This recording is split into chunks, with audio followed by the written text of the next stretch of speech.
Hi there, in this video, I will give you a quick guide on how you can build a Gantt chart in Miro.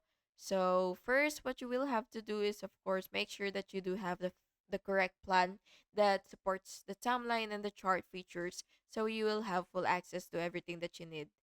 So first, you will open your Miro, and once you're here, you will select board if you haven't chosen any board already.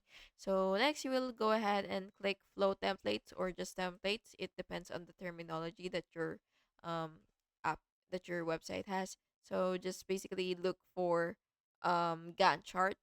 So it should be right here if you do have its all features. So just go ahead and click um Gantt chart. So once you've chosen your Gantt chart, what you will do is you will just have to click add to board, which you can see like this.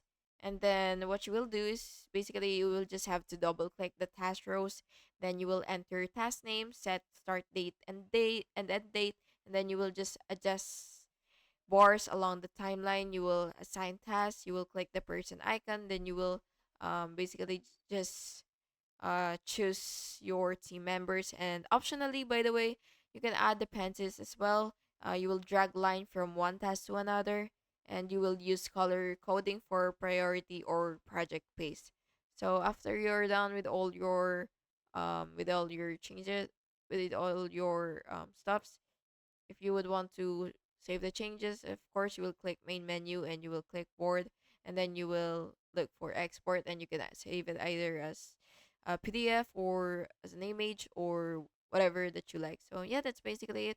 Thank you so much for watching this video, and I really hope it was helpful for you. And if it was, please make sure to like and subscribe for more videos like this.